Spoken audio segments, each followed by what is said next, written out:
वत्सल भगवान की।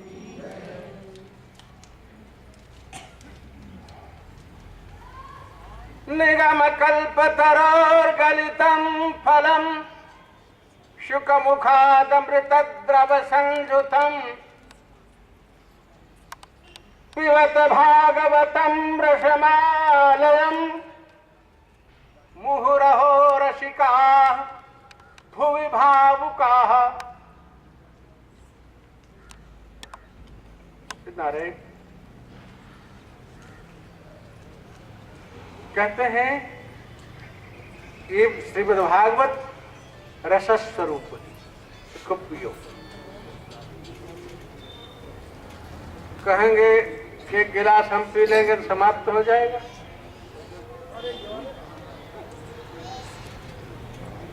तब कैसे आप लोग पियोगे? जैसे एक गिलास पानी मैंने मंगाया, मैंने पी लिया, मेरी पिपासा तो थोड़ी शांत हुई, और आप लोग अभी बैठे हो, पानी भी नहीं पी रहे हो, तो थोड़ा सा रस पिएंगे तो समाप्त हो जाएगा। कहे नहीं यार, ये समाप्त होने वाला नहीं। रसमालयम, रस का घर ही है, रस का घर ही है।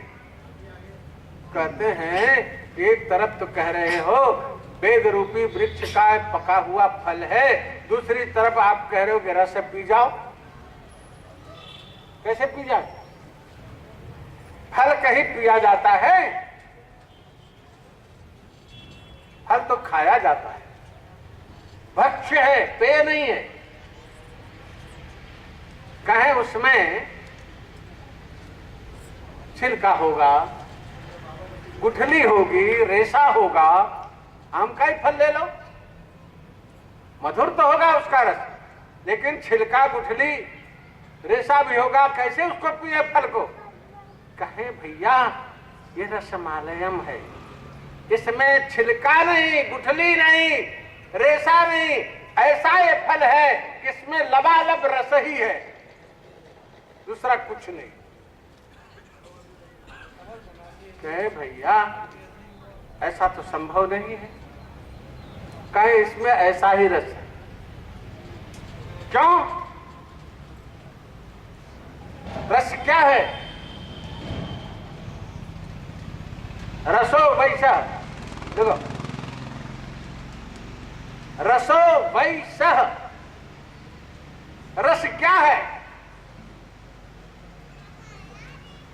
वै निश्चयन सह माने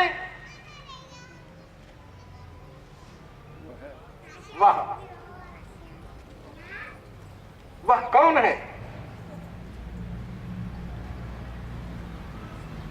वह कौन है जिसको हम नहीं देख पाते, जिसको हम नहीं सुन पाते, जिसको हमारी बुद्धि नहीं समझ पाती, वही वह है। उसी वह को संस्कृत में तत्शब्द से संबोधित करते हैं, और उसी को पुल्लिंग में सह कह रहे हैं। रसो वै सह। हो यहां तो ब्रह्म को, नपुंसक को पुरुष बना दिया।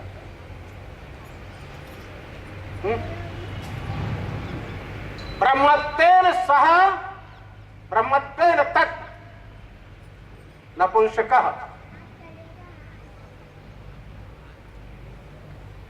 श्रीमद् भागवत ग्रंथे परिणीतो जहां तत्पुरुषः, पुरुषः कः? श्री कृष्णः।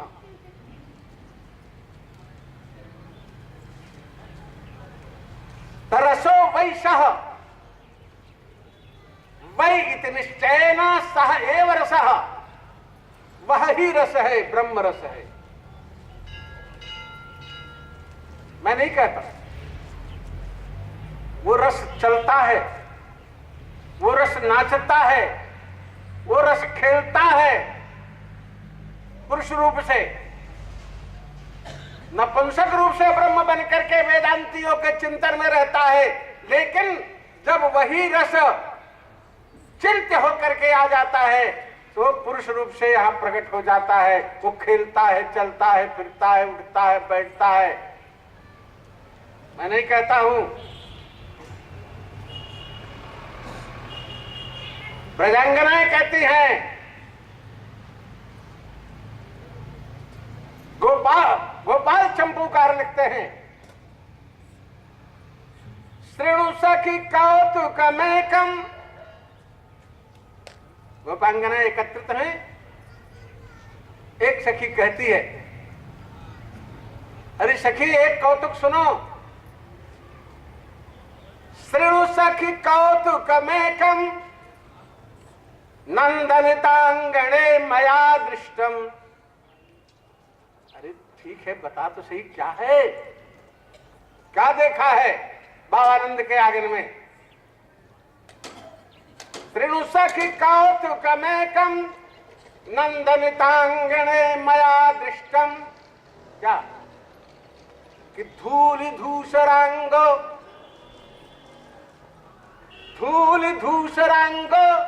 नृत्यते वेदांत सिद्धांत। वेदांत सिद्धांत का प्रतिपाद्य ब्रह्म तत्व बाबानंद के आंगन में धूल से धूसरित होकर के नाच रहा। मैंने एक कौतुक देखा।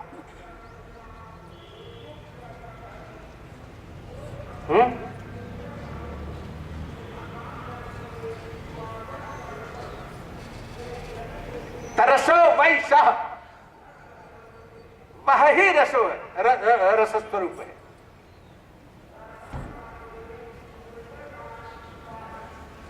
तरसा नाम समूहो रासा।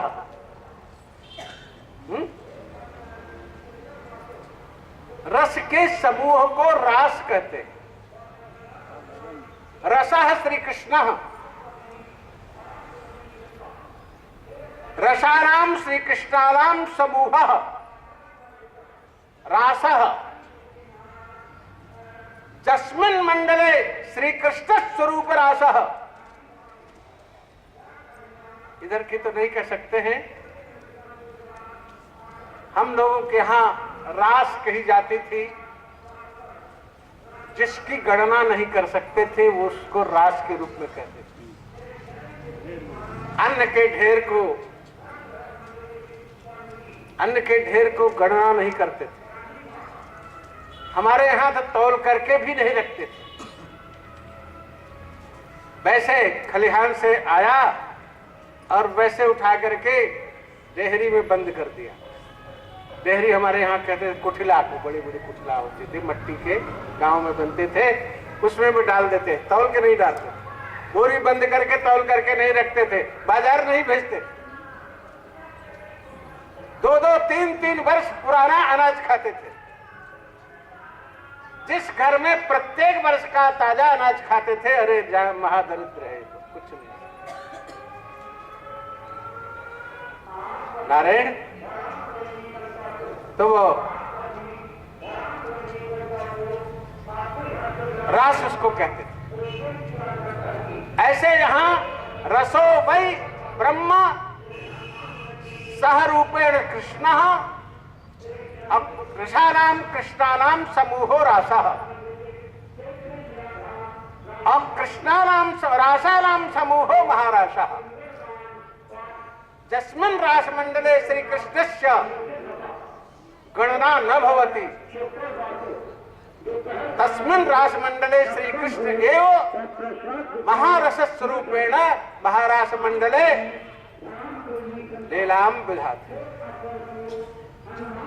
जिस महाराष्ट्र में श्री कृष्ण ही रस रूप में है और अनंत रूप में प्रकट हुए हैं, कैसे प्रकट हुए हैं वो प्रसंग पर बताया जाएगा।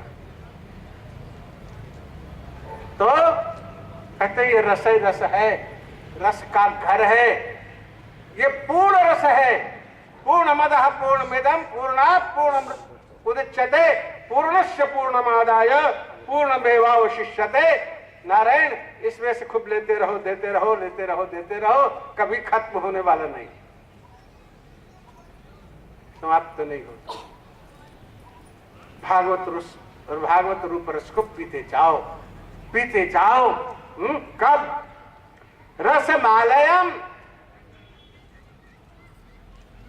असमन्तात लयम पर्यंतम पिबत।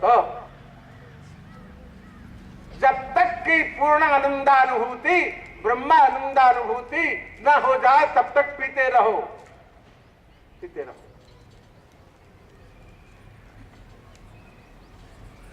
समाप्त नहीं होगा।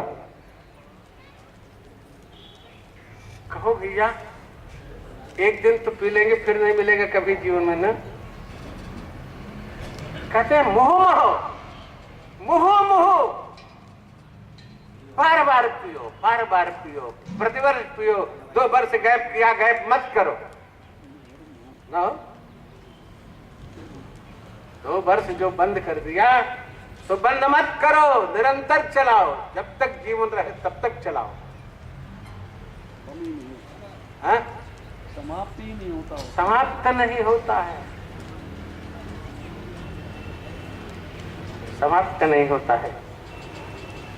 अहो रसिकाः भावुकाः अयम रसमालयम भागवतम पिबत मुहुः मुहुः पिबत। बार बार पियो, भाव भाव बार बार पियो। कहाँ पिए? भूमि, पृथ्वी पर पियो,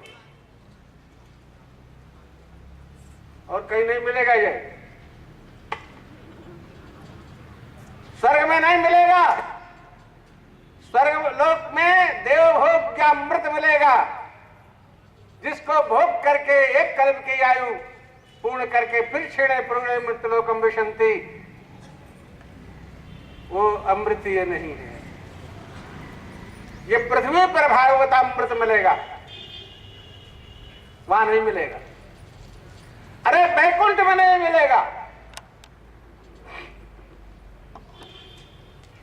भगवान श्री राम प्रभु सधाम गमन कर रहे थे, समस्त अयोध्यावासी साथ में जाने के लिए प्रयत्नशील थे, सबको भगवान ले जा रहे थे। सब तैयार होकर के भगवत स्वरूप होकर के सरजू जी में घुस गए। हनुमान जी किनारे खड़े हैं। भगवान राम प्रभु को कहते हैं, हनुमान तुम चलोगे? कहें कहाँ प्रभु? कहा हमारे धाम को। कहाँ चले तो सही, परंतु वहां आपकी कथा मिलेगी। कहें वहां कथा कहाँ? वो तो दिव्य धाम है, वहां दिव्य पुरुष रहते हैं, वहां कथा का। तो हनुमान जी कहा महाराज ऐसे अब धाम को तो आप ही जाओ, ऐसे धाम में मुझे जाने की जरूरत नहीं। जहां आपकी कथा न मिले वहां जाकर के हम क्या करेंगे? हम तो यही रहेंगे महाराज, हमको ये रहना। भगवान ने कहा अच्छा तुम यही रहो, यहाँ पर हमारे भक्तों को प्रेरणा दे करके हमारे भजनों में प्रवृत्त करो और सहायता करके उनको हमारे धाम को पहुंचाओ, तुम यही रहो। कहा प्रभु कब तक रहना पड़ेगा? कहा जब तक तुम्हारी इच्छा। हनुमान जी ने कहा जावत तब कथा लोके विचरिष्यत पावनी, जब तक आपकी कथा इस पृथ्वी पर विचरण करेगी, तावत स्थास्याम में दिव्याम तवाज्ञाम अनुपालयन, तब तक आपकी आज्ञा का पालन करते हुए हम पृथ्वी पर रहेंगे। वैकुंठ में कथा नहीं। हनुमान जी नहीं गए तो वैकुंठ में कथा नहीं मिलेगी। इसलिए कहते हैं हे भो भावुकाः भूमि एव भागवतम मुहुः मुहुः पिबत। इस पृथ्वी पर ही श्रीमद् भागवत रस को बार बार पान करो, बार बार पान करो। प्रतिवर्ष पियो, प्रतिमास पियो, प्रतिपक्ष पियो, प्रति सप्ताह पियो, प्रतिदिन पियो, निरंतर पीते रहो। इस प्रकार से श्रीमद् भागवत की महिमा का वर्णन करके भगवान व्यास जी वंदना पूरी करते हैं। इसके बाद हम भी थोड़ा भगे, अभी थोड़ा थोड़ा आगे भगे, नहीं तो यही पड़े रह जाएंगे।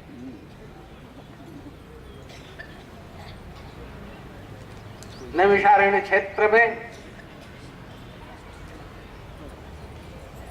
शुद्ध जी व्यासासन पर विराजमान हैं। 88,000 ऋषि बैठे हुए हैं और शौनक जी ने प्रश्न कर दिया। तात्कालिक परिस्थिति के अनुसार शुद्ध जी महाराज जी ने वर्णन प्रारंभ किया। नारद जी की कथा कही।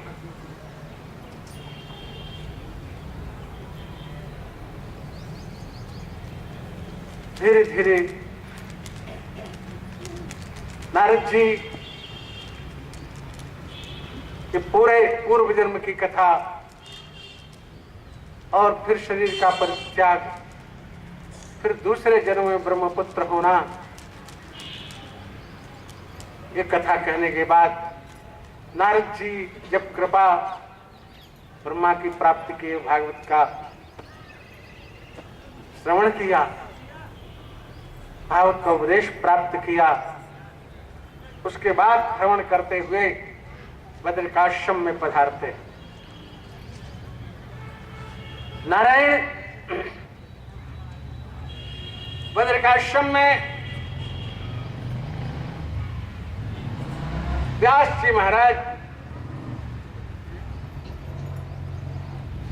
वेदों का विभाजन करके चतुर्धा, ऋग्वेद, यजुर्वेद, सामवेद, अथर्ववेद, अष्टादश पुराणों की रचना करके पंचम वेद स्वरूप लक्ष्य श्लोकी श्रीमद् भागवत की रचना करके फिर भी अशांत चित्त होकर के बद्रिकाश्रम में बैठे हुए हैं, चिंतन कर रहे हैं, जैसे कुछ खो गया, कुछ पाया नहीं। जीवन भर संसार की वस्तुओं का भोग करते हुए अंत में जब हम लोग भी अंतिम शैया पर विराजमान होते हैं, यही सोचते हैं कि हमने क्या किया। जीवन भर के सभी कृत्याकृत्य स्मरण में आते हैं और तत्कर्मा कर्मजन्य भोग की जो प्राप्ति होगी भविष्य में, नरक स्वर्ग आदि का चिंतन करते हुए हम सब भी चिंतित दुखी होते हैं। क्या होगा हमारा, क्या होगा हमारा। भैया हो, प्रयास करना चाहिए, हमको न सोचना पड़े कि हमारा क्या होगा।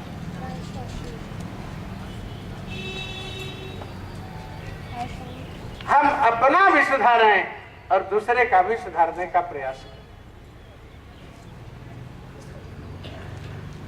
अरे यही प्रयास करना चाहिए। व्यास जी महाराज चिंतित बैठे हुए, नारद जी पधारते हैं, चिंतित व्यास को देख करके पूछते, क्या बात है, क्यों चिंतित? क्योंकि व्यास जी भी तो नारद जी की ही परंपरा के हैं। अरे नारद जी बाबा हैं, व्यास जी के बाबा लगते हैं ना। नारायणम पद्मभवम वशिष्ठम शक्तिम च तत्पुत्र पराशरं च तत्पश्चात व्यासम। नारायण से वशिष्ठ, वशिष्ठ के शक्ति, शक्ति के पराशर, पराशर के व्यास, 4 पीढ़ी। नारद जी 3 पीढ़ी ऊपर हैं। ब्रह्मा जी के मानस पुत्र भगवान वशिष्ठ भी हैं और भगवान नारद भी हैं। हमारी तो वही परंपरा। नारायणम बंधुम वशिष्ठम सत्यम च तत्पुत्र पराशरं च व्यासम शुकम गौड़पदम महांतम गोविंद योगेंद्र मथास्य शिष्यम श्री शंकराचार्य मथास्य पद्म पादं च हस्तामलकं च शिष्यम तंत्रोटकम वार्तिक कारमन्यान अस्मत् गुरुन् संततमानतोऽस्मि। नारद जी तो हमारे बाबा पर बाबा तर बाबा इसी में से हैं। अरे सीधे नहीं से भी चचेरे से ही हैं? चाचा हैं हमारे, बाबा के भाई हैं। नारायण पूछने लग गए व्यास जी से, क्यों चिंतित हो, क्या बात है? हो अपनी परंपरा का कोई व्यक्ति मिलता है, कदाचित कुछ अव्यवस्थित है, मन में आता है कि इससे पूछो क्या बात, क्या बड़े से बड़ा बैरागी क्यों न हो, अगर किसी दुखी व्यक्ति को देख करके उसका चित्त नहीं पिघला तो नारायण वो सही बैरागी, सही बैरागी। यहां वैराग्य का तात्पर्य है समस्त जीवेषु दया, आसक्त मत हो, उपकार कर दो, किसी का लाभ हो जाए तो हो जाने दो, अपनी थोड़ी हानि से, पर दूसरे की हानि करके अपने को लाभान्वित मत करो। वैराग्य का ये तात्पर्य। नारायण तो नारद जी भी व्यास जी को चिंतित देख करके पूछ बैठे, नारायण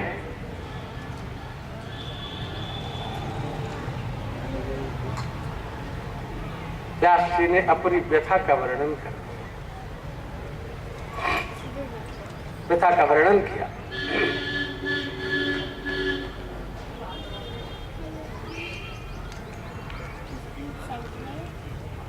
कहा प्रभु इतना सब करने पर भी मुझे शांति नहीं। अच्छा तुमने सब तो किया, वेदों का विभाजन किया, उपासना परक, वास्तु परक, विज्ञान परक, पुराणों की भी रचना कर दी, उसी को सरल भाषा में महाभारत की रचना की, लेकिन तुमने विशुद्ध भागवत धर्म का वर्णन नहीं किया।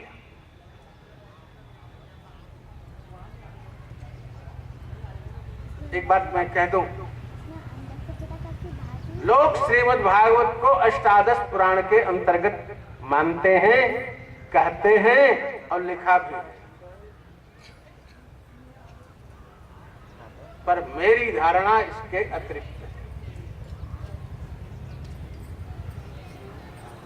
व्यास जी की जो पौराणिक भाषा है वो भाषा श्रीमद् भागवत में नहीं।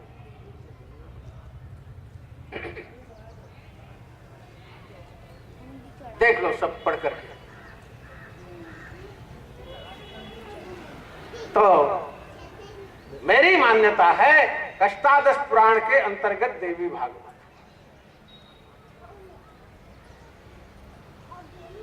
है। हो कुछ उसमें इधर उधर की बातें भी लिखी हैं पौराणिक भाषा होने के नाते, इसलिए मैं तो देवी भागवत नहीं पढ़ता, जानबूझ के नहीं पढ़ता।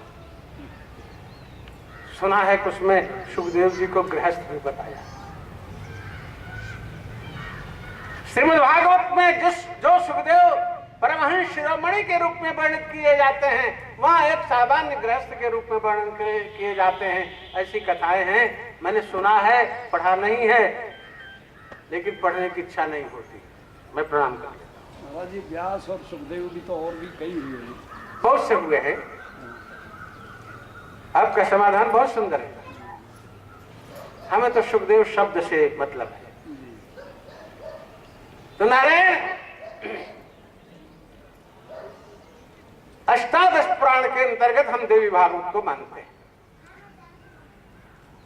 श्रीमद् भागवत को अष्टादश पुराण के और महाभारत के चतुर्धा वेद के ऊपर हम मानते हैं। इसीलिए निगम कल्पतरोर गलितम फलम शुक मुखादमृत द्रव संयुतम पिबत भागवतम रसमालयम मुहुरहो रसिका भू भावुका, ये श्लोक प्रमाणित करता है। हमारा एक विद्वान बद्रीनाथ वेद वेदांग विद्यालय ज्योतिर्मठ के पूर्व प्राचार्य पंडित इंद्रशेखर उपाध्याय, इंदु प्रकाश उपाध्याय अभी भी हैं। हरिद्वार में 10 नामाश्रम हैं। पहले वहां से रिटायर होकर के मठ पर रहते थे, लेकिन कुछ परिस्थितियों के कारण वहां से छोड़ करके यहाँ चले आए, रह रहे हैं। वृद्धावस्था है काफी। स्वामी विद्यानंद जी के सहपाठी थे, महामंडलेश्वर विद्यानंद जी के सहपाठी थे। अभी पंडित जी हैं विद्यानंद जी, जो शांत हो गए। तो नारायण वो कहा करते हैं श्रीमद् भागवत अपूर्ण है, देवी भागवत अपूर्ण है, दोनों मिलाकर के अष्टादश पुराण के अंतर्गत श्रीमद् भागवत की पूर्ति होती है। वे ऐसा कहते हैं, परंतु मैं उनकी बात को स्वीकार करता हुआ भी भाषा शैली को देखते हुए श्रीमद् भागवत को अष्टादश पुराण से पृथक समस्त पुराणों का, समस्त वेदों का सार रूप श्रीमद् भागवत को इस श्लोक की प्रामाणिकता में मैं स्वीकार करता हूं। भगवान व्यास ने श्रीमद् भागवत की रचना की, श्रीमद् भागवत की रचना की। उसी समय ये घटना घटी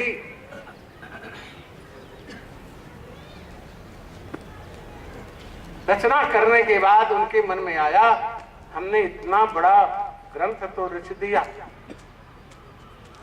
अब ये इसका अधिकारी कौन है, कौन इसको पढ़ेगा? वस्तु हो और उस वस्तु का ज्ञाता, वस्तु का भोक्ता कोई न हो, वक्ता कोई न हो, तो उस वस्तु के बारे ग्रंथ से क्या फायदा? व्यास जी के मन में ये चिंता थी। नारद जी महाराज तो सबकी सुनते हैं, समझते हैं। उनको व्यास जी की चिंता को दूर करने की चिंता हुई। वो वहां से एक दिन कैलाश पहुंच जाते हैं, टहलते घूमते, और पार्वती जी अकेली मिल गई। उनसे कहा, बाबा भोलेनाथ कहाँ हैं? कहा अपना समाधि में कहीं होंगे, बैठे जब कर रहे होंगे, तब कर रहे होंगे।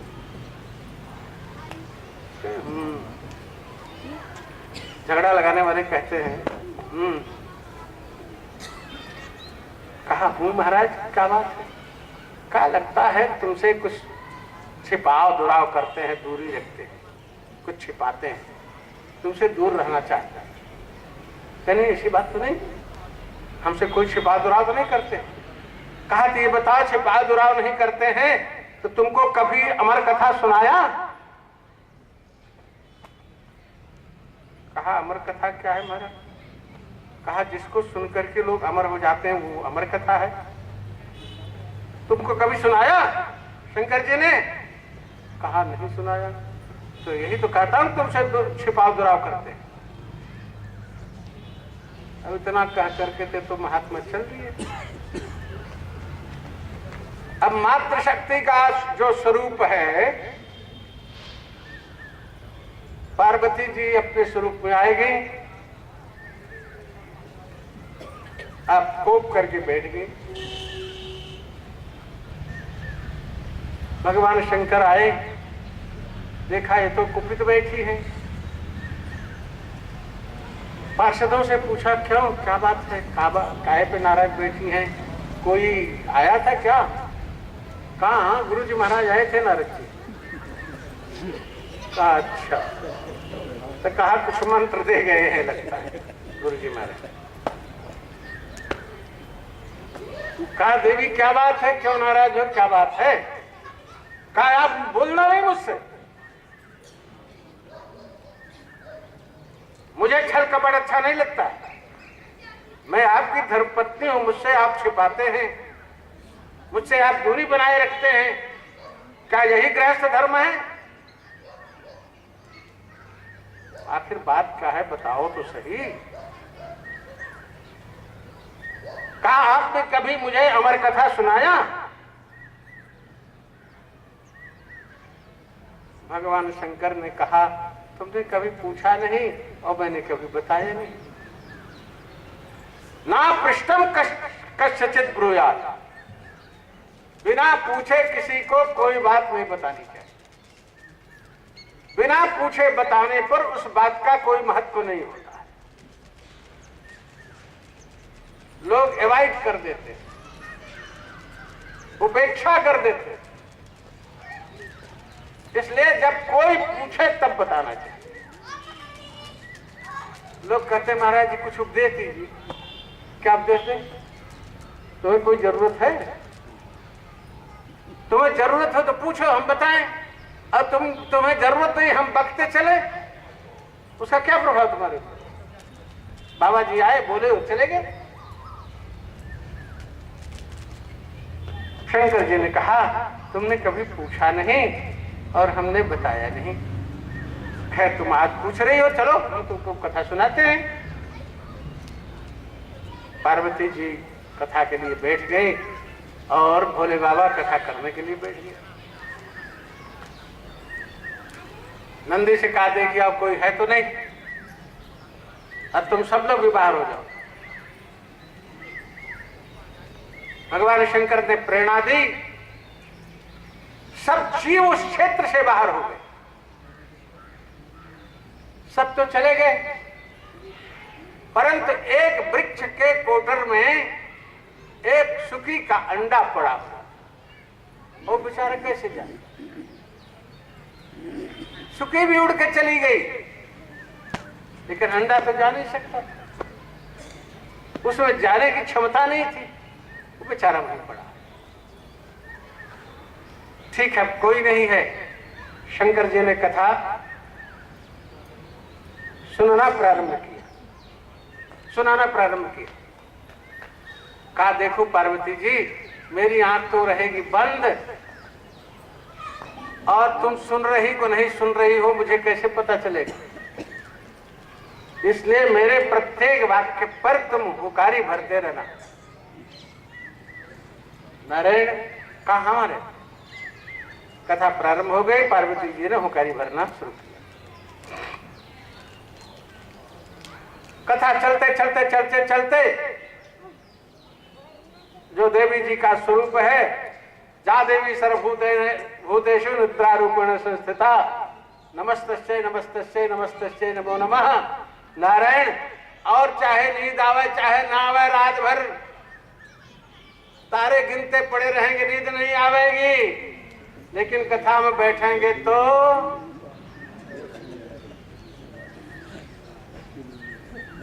बाबा जियों को भी आ जाती है कभी कभी। मैं आपको थोड़ी कह रहा हूँ, आप हमसे नाराज नहीं होना माने।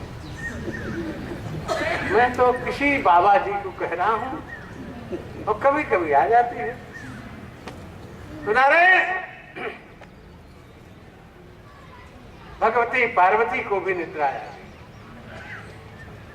और कथा सुनते सुनते कोटर में बैठा हुआ वो जो सुकी का अंडा था वो वृद्धि को प्राप्त हो गया। वृद्धि को प्राप्त होकर के फूट करके निकल आया। अब वो चैतन्य हो गया। अब वो नारायण हुकारी उभरने लग गया। देवी जी सो गई। नारायण कथा पूरी हो गई। कथा पूरी हो गई तो पार्वती जी ने झटके से जग करके कहा, हाँ प्रभु आगे। कहा, पार्वती जी कथा तो पूरी हो गई, क्या तुमने सुनी नहीं? कहा, नहीं प्रभु मुझे तो नींद आ गई, अब आगे क्या बताऊं? कहा, तो हुकारी कौन भर रहा था? मैं तो समझ रहा था कि तुम हुकारी भर रही हो। तो हुकारी कौन भर रहा था? देखा तो कोटर में बैठा हुआ सुखी का बच्चा अब कथा का चिंतन कर रहा है। देखो भोले बाबा को, इनको भी क्या सूझे आई। इन्होंने नाराज होकर के एक अधिकारी ने कथा सुन लिया, अब त्रिशूल लेकर के दौड़े मारने को, और सुखदेव वहां से उड़ करके भगे। आगे आगे अमर कथा सुने हुए सुखदेव जी भगे जा रहे हैं, पीछे पीछे अमर कथा सुनाने वाले त्रिशूल लेकर के मारने के लिए दौड़े जा रहे हैं। ये बताओ, कैलाश से चल करके बद्रिकाश्रम आ गए।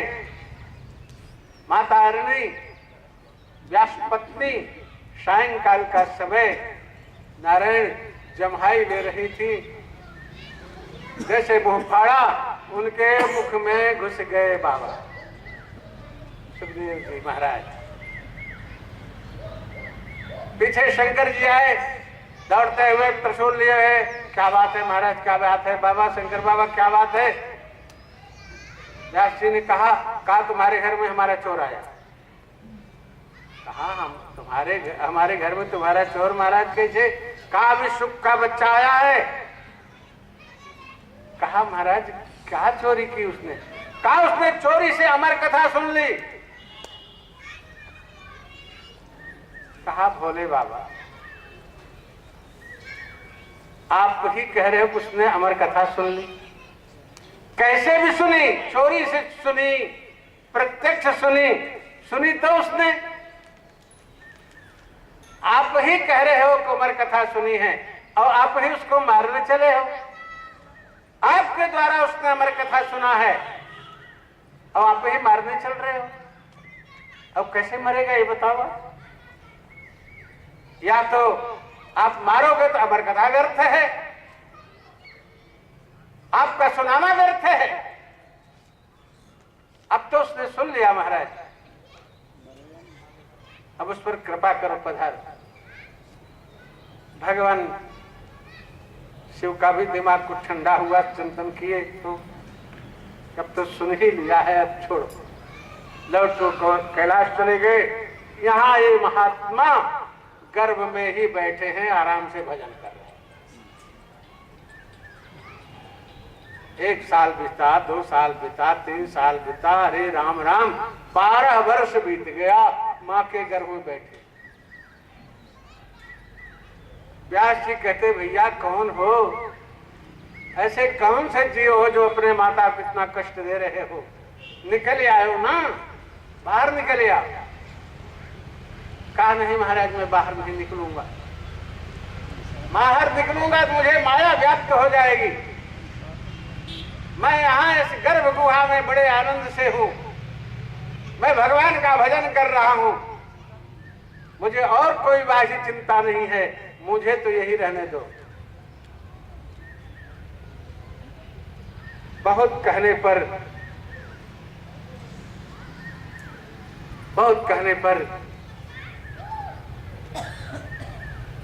कहा कि अगर भगवान द्वारिकाधीश ये कह दें कि तुम्हें माया नहीं व्याप्त होगी तब तो मैं निकलूंगा, अन्यथा मेरे लिए तो यही जगह है। भगवान व्यास जी ने द्वारिकाधीश प्रभु से निवेदन किया, उस समय थे, और द्वारिकाधीश प्रभु ने कहा सुखदेव जी से कह दो निकल आवे बाहर, उनको हमारी माया नहीं व्याप्त हो। सुखदेव जी महाराज भगवान आज्ञा पालन करते हुए बाहर निकल करके आते हैं, परंतु नारायण यहाँ एक घटना घट जाती है।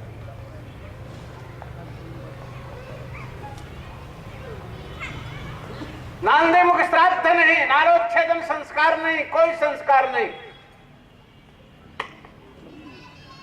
जात कर्म नहीं,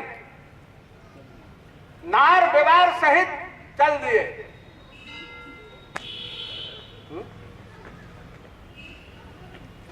तो ही महापुरुष ऐसे हुए जो बड़े समय से सावधान।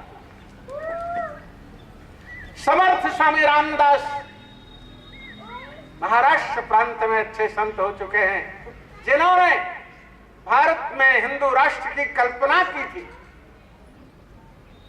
और शिवाजी को हिंदू राष्ट्र के संस्थापन में उपयोग किया, हिंदू राष्ट्र की संस्थापना की भी।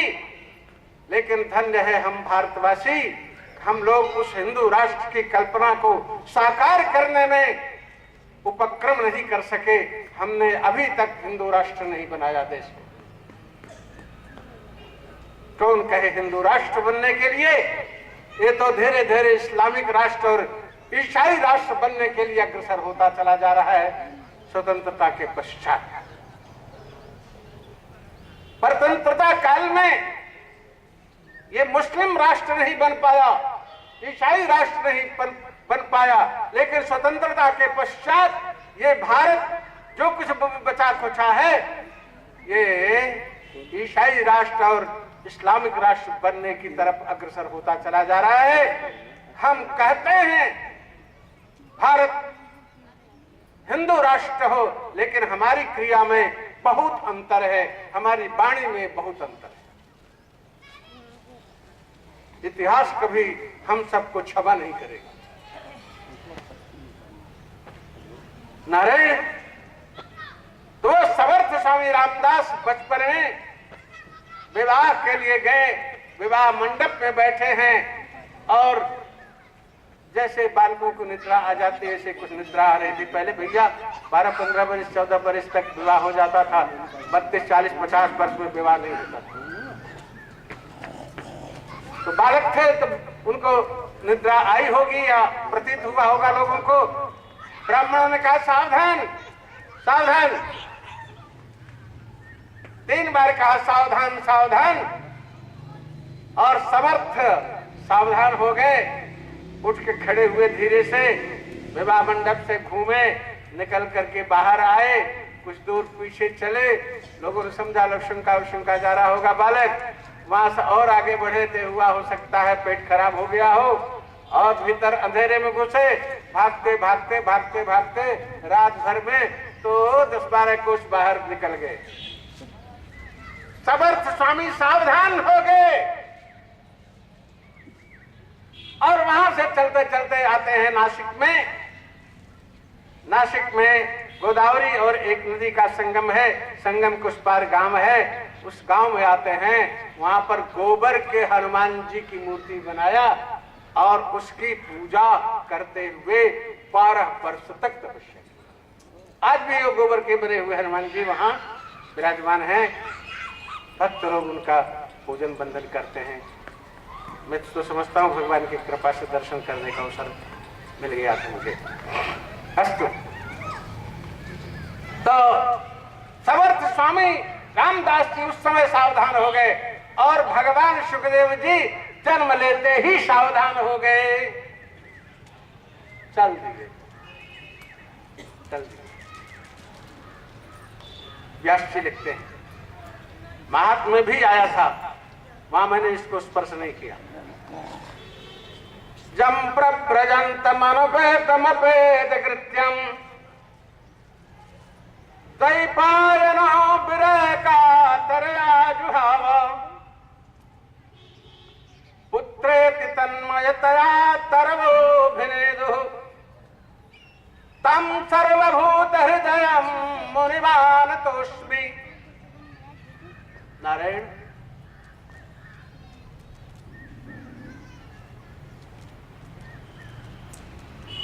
जम प्रव्रजंतम,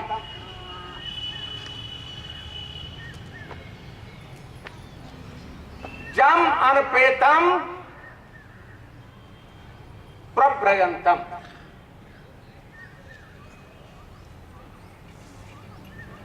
विरह कातर आजुहाव।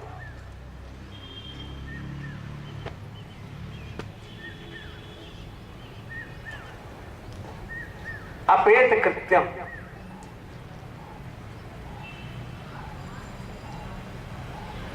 जिसका कोई कृत्य नहीं, कोई संस्कार नहीं हुआ,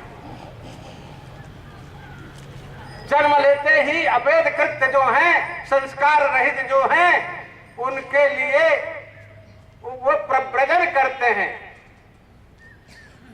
प्रव्रजन माने ब्रजगतौ धातु से, ब्रजगतौ गम धातु से ब्रजति गच्छति बनता है, क्रिया बनती है, जाता है। इसका अर्थ होता है कहीं जा रहा है। रामः गृहं गच्छति, वनम प्रति व्रजति, राम घर को जाता है, वन के लिए जाता है, ये तो ठीक है। लेकिन प्रव्रजंतम उपसर्ग धातु से प्रव्रजन क्रिया बनती है, उसको कहते हैं संन्यास।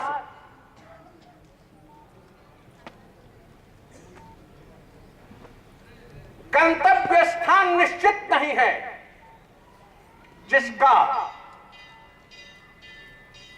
उसकी क्रिया को प्रव्रजन क्रिया कहते हैं, उसको परिव्राट कहते हैं, उसको सन्यासी कहते हैं।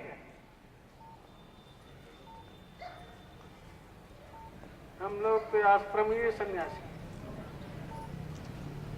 आश्रम में बैठे। तो परिव्राट कौन है, सन्यासी कौन है? आचार्य कहते हैं रुदंतम पुत्र पौत्रादिकम परित्यज्य ब्रजतीत परिव्राट। रोते हुए पुत्र पौत्रादिकों का परित्याग करके जो प्रव्रजन करता है, माने लक्ष्य रहित, गंतव्य स्थान रहित जो चलता ही रहता है, उसे परिव्राट कहते हैं, उसे सन्यासी कहते हैं। ग्रामात् ग्रामांतरं गच्छेत्, एक गांव से दूसरे गांव, दूसरे से तीसरे, तीसरे चौथे चलता ही जाए, एक रात से ज्यादा किसी गांव में न रहे, दो रात से ज्यादा किसी पुर में न रहे, तीन रात से ज्यादा किसी नगर में न रहे।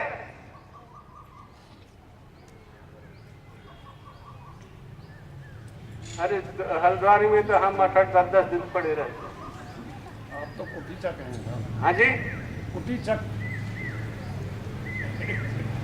कुटीचक तो नहीं कहे जा सकते, हम तो कुछ नहीं, न हंस है, न परमहंस है, न कुटीचक है, न परिव्राट।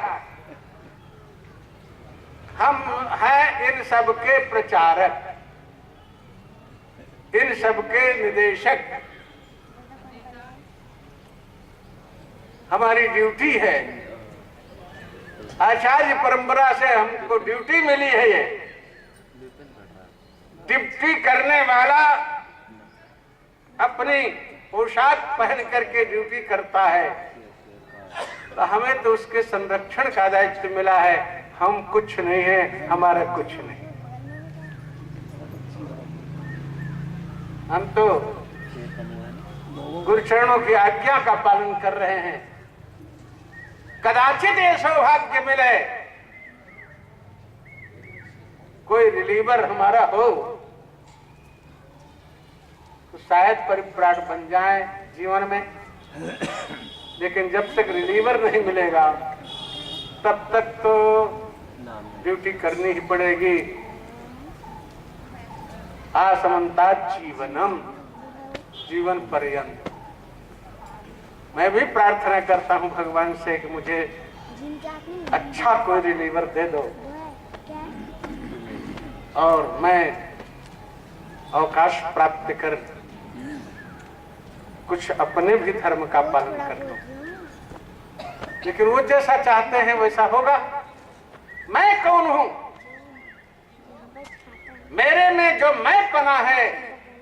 ये खतरनाक है। मुझे तो उनके